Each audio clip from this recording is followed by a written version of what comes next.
Okay, so if you're a creator on YouTube, or hey, even if you just watch a ton of YouTube, you've probably felt it lately, right? Something just feels off. Views seem to be down, engagement's a little weird, and nobody can quite put their finger on why. Well, you're not going crazy. YouTube has made some pretty big changes, and we're about to dive into the data to figure out what is really going on. And look, this isn't just in your head. It is a reality for so many creators. Just check out this comment. This is the kind of frustration we're seeing all over the place. These are creators who have honed their craft, they've kept their quality high, but they're watching their audience get cut in half seemingly overnight. And it's not just affecting the new folks either. We're talking about seasoned veterans, people who've been building their careers on this platform for a decade, and even they are sounding the alarm. This isn't your typical up and down cycle. For a lot of people, this is a massive, sustained decline, and it's unprecedented. So what is actually happening behind the scenes? Is the algorithm just having a moment? Is it a temporary glitch? Or is this a fundamental shift in how the platform itself works?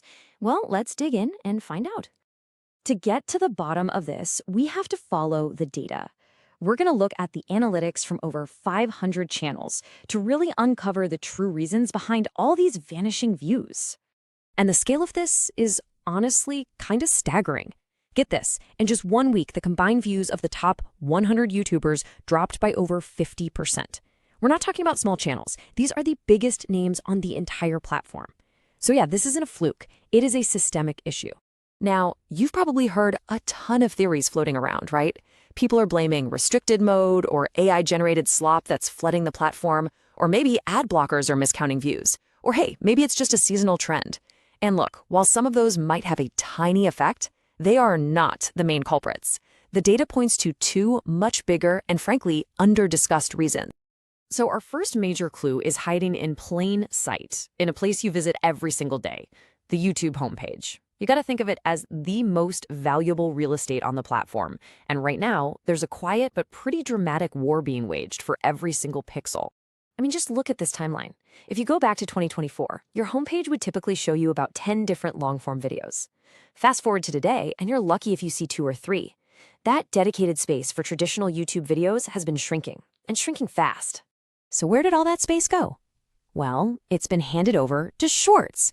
To make room for this massive push into short-form content, YouTube had to cut way back on promoting long-form videos.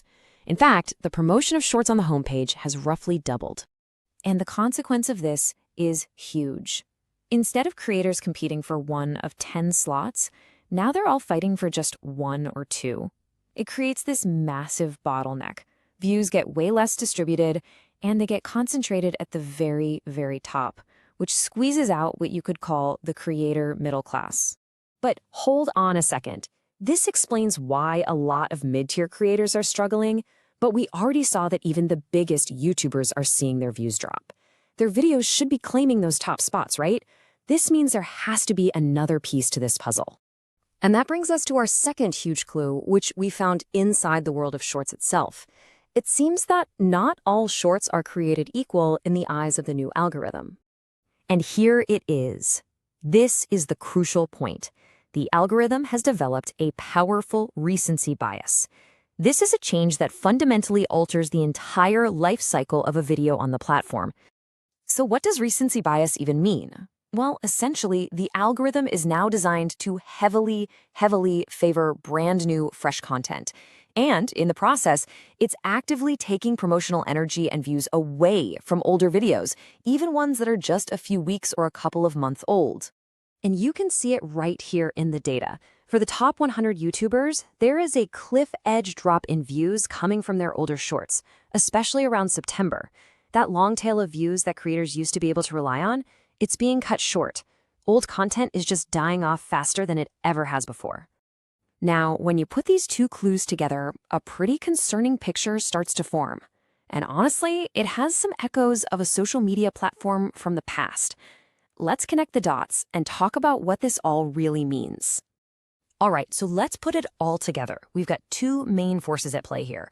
First, there's way less homepage space for long-form videos, which is creating insane competition. And second, there's this new recency bias that kills the long-term viewership of older content, especially Shorts. And why this matters so much is all about sustainability. The source material tells a story about a TikToker with 600,000 followers who still had to work a full-time job. This right here highlights the short-form trap. The ad revenue is lower, sponsorships are harder to get, and it just leads to creator burnout. This is in stark contrast to that traditional YouTube dream of building a sustainable, long-term career.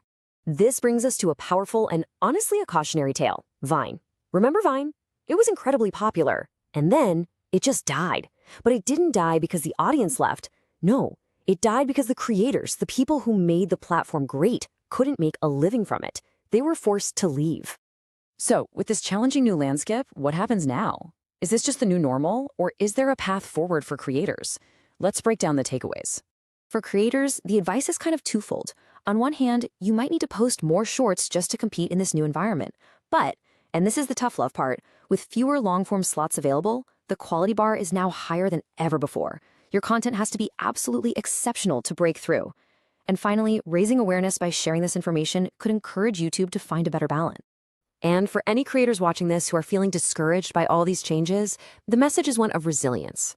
The game has gotten tougher, for sure, but it is far from over. There's still time to adapt and to turn things around. And that leaves us with a final thought. The next Mr. Beast, the next wave of innovators, is out there right now learning their craft. The crucial question is, as YouTube continues to evolve, will the platform they inherit be a place where they can build a sustainable future? Or will they become starving artists in a system that prioritizes short-term metrics over long-term creators?